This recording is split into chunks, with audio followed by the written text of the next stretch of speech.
ഇസ്രയേലും അമേരിക്കയും ഇപ്പോൾ യഥാർത്ഥത്തിൽ ഇറാനിൽ നിന്നുണ്ടാകുന്ന തിരിച്ചടി ശക്തി കുറഞ്ഞതായിരുന്നെങ്കിൽ എന്ന് ആഗ്രഹിക്കുകയാണ്. കാരണം പ്രവിശ്യയിൽ വ്യാപകമായ ഒരു യുദ്ധം അമേരിക്കയും ഇസ്രയേലും ആഗ്രഹിക്കുന്നില്ല. കഴിഞ്ഞ ദിവസം ഇസ്രയേൽ തന്നെ പറഞ്ഞിട്ടുള്ളത്, ഇറാൻ ഞങ്ങളുടെ സിവിലിയന്മാർക്ക് നേരെ ആക്രമിക്കുകയാണെങ്കിൽ അത് റെഡ് ലൈൻ ആയിരിക്കും, ശക്തമായ തിരിച്ചടി ഉണ്ടാകുമെന്നാണ്. മാത്രമല്ല അമേരിക്കയും നിരന്തരമായി ഈ യുദ്ധം ലഘൂകരിക്കാൻ വേണ്ടി, ഇറാന്റെ തിരിച്ചടി ലഘൂകരിക്കാൻ വേണ്ടി എല്ലാവിധ ശ്രമങ്ങളും നടത്തിക്കൊണ്ടിരിക്കുകയാണ്. കാരണം ഇറാൻ തിരിച്ചടിക്കുകയും അത് ശക്തമാവുകയും ചെയ്താൽ തീർച്ചയായും ഇസ്രയേലിന് തിരിച്ചടിക്കേണ്ടി വരും. അങ്ങനെ ഇറാനെ തിരിച്ചടിച്ചാൽ തീർച്ചയായും ഇറാനും ഇസ്രയേലും തമ്മിലുള്ള സംഘട്ടനങ്ങളിലേക്കായിരിക്കും അത് എത്തുക. അങ്ങനെ ഒരു സംഘട്ടനത്തിലേക്ക് നീങ്ങുമ്പോൾ തീർച്ചയായും അമേരിക്ക ഈ യുദ്ധത്തിലേക്ക് വലിച്ചേക്കപ്പെടും എന്ന കാര്യത്തിൽ യാതൊരു സംശയവുമില്ല. കാരണം അമേരിക്കയുടെ ശക്തി കൊണ്ട് മാത്രമാണ് ഇസ്രയേൽ ഇറാനുമായ ഒരു ആക്രമണത്തിന് ഒരുങ്ങുന്നത്. കാരണം ഇറാനെ ആക്രമിക്കാൻ മാത്രമുള്ള ഒരു ശക്തി ഇന്ന് ഇസ്രായേലിനില്ല. എന്തുകൊണ്ട്? നമുക്കറിയാം, യമനിലെ ഹുദൈദയിൽ ഇസ്രയേൽ ആക്രമണം നടത്തി. പക്ഷെ ആ ആക്രമണത്തിന് പോലും ഇടയിൽ വെച്ച് ഈ വിമാനങ്ങൾക്ക് ഇന്ധനം നൽകേണ്ട സാഹചര്യം ഉണ്ടായിട്ടുണ്ട്. 2000 കിലോമീറ്റർ ദൂരെയുള്ള ഒരു ലക്ഷ്യത്തെ ആക്രമിക്കാൻ ഇസ്രയേലിന് ഒരുപാട് പരിമിതികളുണ്ട്. കേവലം ഒരാക്രമണം മാത്രം നടത്തിയാൽ പോരല്ലോ. ഒരു യുദ്ധമാകുമ്പോൾ നിരന്തരമായ അതിനുള്ള ഒരു തുടർച്ച ആവശ്യമായി വരും. പക്ഷെ അത്തരത്തിലൊരു നീക്കം നടത്തണമെങ്കിൽ അമേരിക്കയുടെ യുദ്ധക്കപ്പലുകളും അമേരിക്കയുടെ എയർബേസുകളും അതുപോലെ തന്നെ മിലിറ്ററി ബേസുകളും ഒക്കെ അനിവാര്യമായി വരും. പക്ഷെ അങ്ങനെയുള്ള ഏതൊരു നീക്കവും നടക്കുകയാണെങ്കിൽ തീർച്ചയായും ഇറാൻ ലക്ഷ്യം വെക്കുന്നത് അമേരിക്കയുടെ മിഡിൽ ഈസ്റ്റിലുള്ള ആദ്യത്തെ ലക്ഷ്യം സിറിയയിലുള്ള ഈ ബേസുകളായിരിക്കും. അതുപോലെ തന്നെ ഇറാഖിലുള്ള ബേസുകളായിരിക്കും. പിന്നീട് മിഡിൽ ഈസ്റ്റിലുള്ള മറ്റു രാഷ്ട്രങ്ങളിലുള്ള ബേസുകളായിരിക്കും. ഇത് ഇറാന്റെ പ്രധാനപ്പെട്ട ഒരു ലക്ഷ്യമാണ്. അതേപോലെ തന്നെ അമേരിക്കയുടെ നാവിക സേനയായിരിക്കും ഇറാന്റെ രണ്ടാമത്തെ ലക്ഷ്യം.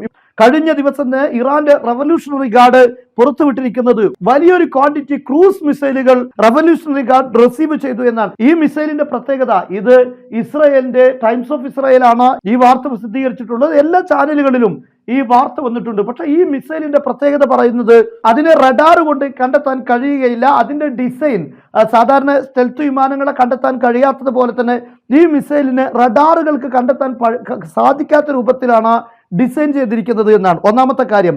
രണ്ടാമത്തേത് ഹൈ എക്സ്പ്ലോസീവ് വാർഹെഡുകളാണ് ഇതിൽ കൊടുത്തിട്ടുള്ളത്. അതുകൊണ്ട് തന്നെ അമേരിക്കയുടെ ഡിസ്ട്രോയറുകൾക്ക് ഏറ്റവും വലിയൊരു ഭീഷണിയാണ്. കേവലം എവിടെയെങ്കിലും തട്ടിത്തെറിക്കുക എന്നതിലപ്പുറം കപ്പലുകളെ മുക്കാനും നശിപ്പിക്കാനും മാത്രമുള്ള പ്രഹരശേഷി ഈ ക്രൂസ് മിസൈലുകൾക്ക് ഉണ്ട് എന്നാണ് ഇപ്പോൾ ഇറാൻ പറയുന്നത്. പറയുക മാത്രമല്ല, അമേരിക്കയുടെ ഈ കടലിലുള്ള ഓരോ കപ്പലുകളെയും ഇപ്പോൾ കൃത്യമായി സ്കെച്ച് ചെയ്തുകൊണ്ടിരിക്കുകയാണ്. ഈ വീഡിയോ തന്നെ യഥാർത്ഥത്തിൽ അമേരിക്കയെ അമ്പരപ്പിച്ചിട്ടുണ്ട് എന്ന കാര്യത്തിൽ യാതൊരു സംശയവുമില്ല. കാരണം എല്ലാ ഭാഗങ്ങളിലും അമേരിക്കയുടെ കപ്പലുകൾ, ആ കൂട്ടത്തിൽ വിമാനവാഹിനി കപ്പലുകളുണ്ട്. മറ്റുള്ള ധാരാളം വീഡിയോകൾ വേറെയും ഇറാൻ പ്രസിദ്ധീകരിച്ചിട്ടുണ്ട്. ഇത്തരത്തിലുള്ള കപ്പലുകളെ കൃത്യമായി ലക്ഷ്യം വെക്കുക എന്നതാണ് ഇപ്പോൾ ഇറാൻ ഉദ്ദേശിക്കുന്നത്. കാരണം ഇത് ലക്ഷ്യം വെച്ചിട്ടില്ല എങ്കിൽ തീർച്ചയായും ഇറാന് നേരെയുള്ള ആക്രമണങ്ങൾ ഈ കപ്പലുകളിൽ വെച്ചായിരിക്കും ഉണ്ടാവുക.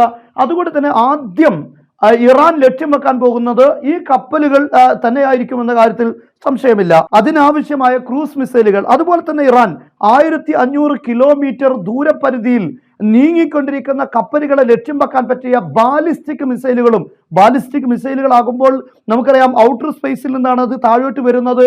അതീവ പ്രഹരശേഷി ഉണ്ടാകും. 1000 കിലോ വാർഹെഡ് ഉണ്ടെങ്കിൽ തന്നെ അതിന് എത്രയോ മടങ്ങ് പ്രഹരശേഷി ഉണ്ടാവും. കാരണം അത് വളരെ മുകളിൽ നിന്ന് വന്ന് ഇടിക്കുന്നത് കൊണ്ട് തന്നെ അത്രയും വലിയ രൂപത്തിലുള്ള സ്ഫോടനമായിരിക്കും ഉണ്ടാക്കുക. ഇത്തരത്തിലുള്ള നീക്കങ്ങളായിരിക്കും ആദ്യം തന്നെ ഇറാന്റെ ഭാഗത്തുനിന്നുണ്ടാവുക എന്ന കാര്യത്തിൽ സംശയമില്ല. അതേ സമയത്ത് മറ്റൊരു ഭാഗത്ത് ഡസൻ കണക്കിന് ഇസ്രായേലിന്റെ ലക്ഷ്യങ്ങളെയാണ് അവർ ടാർഗറ്റ് ചെയ്യാൻ പോകുന്നത്. നമുക്കറിയാം ഇപ്പോൾ എന്തുകൊണ്ടാണ് ഇറാന്റെ ആക്രമണം വൈകിക്കൊണ്ടിരിക്കുന്നത് എന്ന ഒരു പ്രസക്തമായ ചോദ്യമുണ്ട്. ആ ചോദ്യത്തിന് ഇന്ന് അൻസാറുള്ള, അതായത് ഹൂത്തികളുടെ നേതാവ് പ്രതികരിച്ചിരിക്കുന്നത് അതൊരു സ്ട്രാറ്റജിയാണ്, യുദ്ധതന്ത്രം മാത്രമാണ്.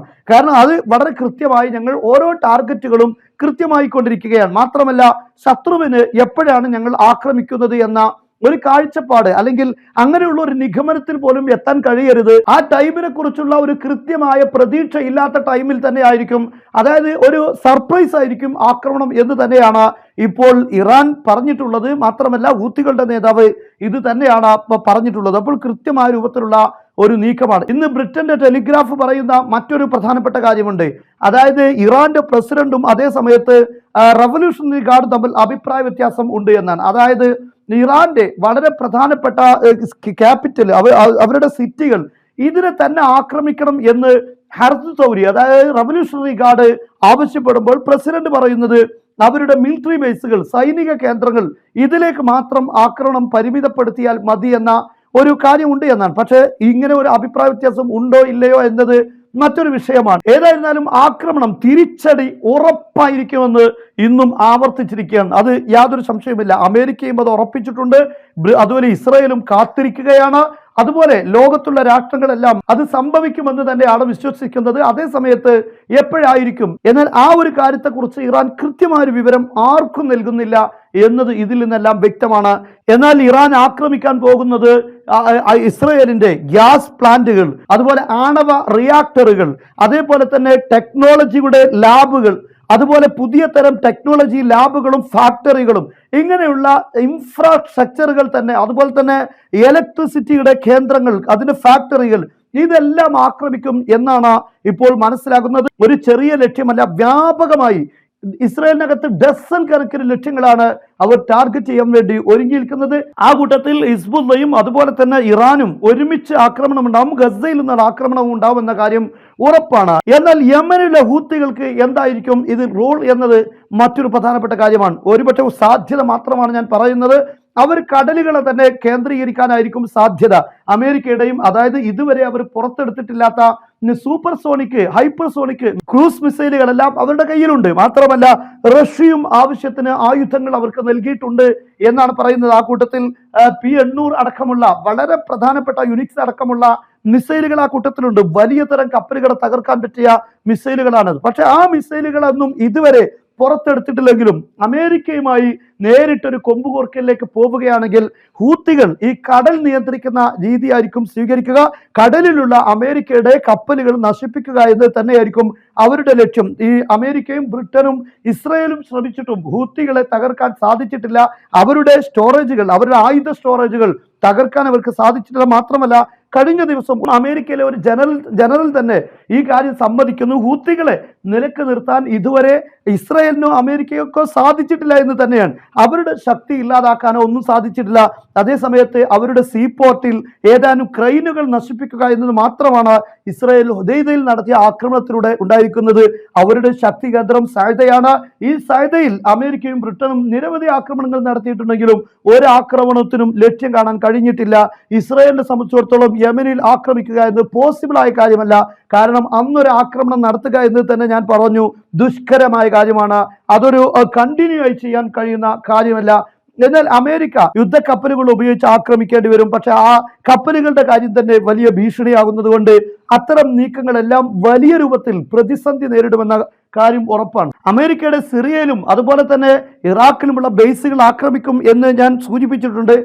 ഈ കഴിഞ്ഞ രാത്രി തന്നെ അതിശക്തമായ രൂപത്തിലുള്ള ഡ്രോൺ മിസൈൽ ആക്രമണമാണ് ഈ സിറിയയിലുള്ള അറാബൽ ജീൽ എന്നറിയപ്പെടുന്ന ഭാഗത്തുള്ള അമേരിക്കയുടെ മിലിറ്ററി ബേസിൽ അതിശക്തമായ രൂപത്തിലുള്ള പ്രഹരം ഉണ്ടായിട്ടുണ്ട്.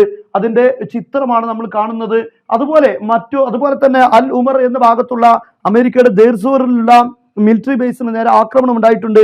മാത്രമല്ല അമേരിക്ക പിടിച്ചടക്കിയിരുന്ന പെട്രോളിയം റിഫൈനർ അതായത് അൽ ഉമർ എന്നറിയപ്പെടുന്ന സിറിയയിലെ അതിന്റെ നിയന്ത്രണം പോലും അസദ് സപ്പോർട്ട് ചെയ്യുന്ന വിഭാഗം പിടിച്ചടക്കി എന്നാണ് ഇപ്പോൾ കേൾക്കുന്ന റിപ്പോർട്ടുകൾ. അതായത് ഈ മേഖലകളിൽ അമേരിക്കയും അതുപോലെ തന്നെ അന്താരാഷ്ട്ര സഖ്യസേനയും ഉണ്ടാക്കിയ നേട്ടങ്ങളെല്ലാം ഇതിനിടയിൽ അടിച്ചു തകർക്കാനുള്ള നീക്കവും ഈ ഇറാന്റെ പ്ലാനിൽ ഉണ്ട് എന്ന് തന്നെയാണ് ഇത്തരം നീക്കങ്ങളിൽ നിന്നെല്ലാം മനസ്സിലാകുന്നത്. കഴിഞ്ഞ ദിവസമാണ് ഇറാഖിലുള്ള ഐനുൽ അസദിൽ അമേരിക്കയുടെ എയർബേസിൽ ആക്രമണം ഉണ്ടായിരുന്നു. യഥാർത്ഥത്തിൽ ഈ ആക്രമണങ്ങളെല്ലാം ഒരു സൂചനകൾ മാത്രമാണ് എന്ന് മനസ്സിലാകും. അതായത് ഏതെല്ലാം മിസൈലുകൾ അവരുടെ ബേസുകളിലേക്ക് ഇടിച്ചിറക്കാൻ കഴിയുമെന്ന ഒരു പരിശോധന കൂടെയാണ്.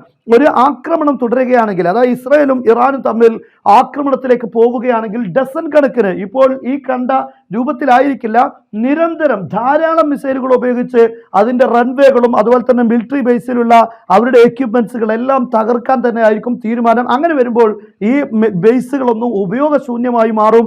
പ്രത്യേകിച്ച് ഇറാഖിലുള്ള ഐനുൽ അസദിലുള്ള റൺവേ തകർത്തു കഴിഞ്ഞാൽ തന്നെ അമേരിക്കയുടെ യുദ്ധവിമാനങ്ങൾക്ക് പിന്നീട് ഉയരാൻ സാധിക്കാത്ത സാഹചര്യം വരും. ആ ബേസ് പിന്നീട് ഉപയോഗിക്കാൻ കഴിയാത്ത സാഹചര്യം വരും.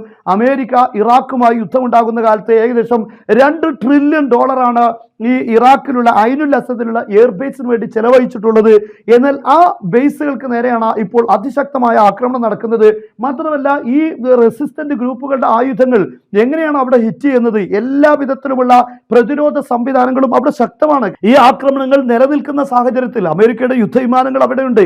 അതുകൊണ്ട് തന്നെ മാത്രമല്ല സൈനികരുണ്ട്. അതുകൊണ്ട് അവരുടെ സുരക്ഷയ്ക്ക് വേണ്ടി അമേരിക്കയുടെ എല്ലാ പാട്രിയറ്റ് സംവിധാനങ്ങളും അതുപോലെ പ്രതിരോധ സംവിധാനങ്ങളും നിലനിൽക്കുന്നതിനിടയിലാണ് ഈ വിഭാഗത്തിന്റെ ആക്രമണങ്ങൾ, ഡ്രോണുകളും അതുപോലെ ബാലിസ്റ്റിക് മിസൈലുകളും ഈ ബേസുകളിൽ പതിക്കുന്നത് എന്ന് തന്നെ അമേരിക്കയുടെയും അതുപോലെ ഇസ്രയേലിന്റെയും എല്ലാം ഈ പ്രതിരോധ സംവിധാനങ്ങളുടെ ശക്തി എത്രമാത്രം ഉണ്ട് എന്ന പ്രധാനപ്പെട്ട ഒരു ചോദ്യത്തിലേക്ക് നമ്മൾ നയിക്കുകയാണ്. അതുകൊണ്ട് തന്നെയാണ് അമേരിക്ക ഒരു വ്യാപകമായ യുദ്ധം വരാതിരിക്കാനുള്ള എല്ലാ ശ്രമങ്ങളും നടത്തിക്കൊണ്ടിരിക്കുന്നത്. കാരണം അമേരിക്കയെ സംബന്ധിച്ചിടത്തോളം ഏറ്റവും വലിയ നഷ്ടം അമേരിക്കക്ക് തന്നെയാണ്.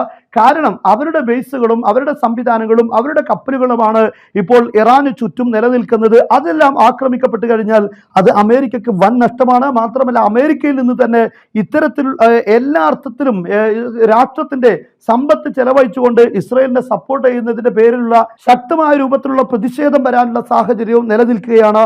അതുകൊണ്ട് തന്നെ ഈ ഒരു വ്യാപക യുദ്ധം ഒഴിവാക്കാൻ വേണ്ടി എല്ലാ ശ്രമവും നടത്തുന്നു. അമേരിക്ക ഒരുവിധം ആക്രമണങ്ങളൊക്കെ ഉണ്ടായാൽ പോലും ഇസ്രയേലിനെ തിരിച്ചടിക്കാൻ അനുവദിക്കുകയില്ല എന്നാണ് ഞാൻ മനസ്സിലാക്കുന്നത്. കാരണം ഇത്തരം ഒരു യുദ്ധം ഇല്ലാതിരിക്കാൻ വേണ്ടി. പക്ഷേ അതുകൊണ്ടാണ് ഇറാനോട് പറഞ്ഞ് ശക്തമായ രൂപത്തിൽ ആക്രമണം നടത്തിയാൽ ഇസ്രയേലിന് തിരിച്ചടിക്കേണ്ടി വരും, അങ്ങനെയുള്ള ഒരു സാഹചര്യം വരുത്തരുത് എന്നാണ് അമേരിക്ക ഇസ്രയേലിനോട് പറയുന്നത്. അതിൽ നിന്നെല്ലാം വ്യക്തമാണ് അമേരിക്കയും ഇസ്രയേലും വ്യാപകമായ യുദ്ധം ലക്ഷ്യം വെക്കുന്നില്ല. അങ്ങനെ ഉണ്ടായാൽ അത് അവർക്ക് വലിയ നഷ്ടമാണ് എന്ന് തിരിച്ചറിയുന്നത് കൊണ്ട് തന്നെയാണ് ഇത്തരം പ്രസ്താവനകൾ വന്നുകൊണ്ടിരിക്കുന്നത്.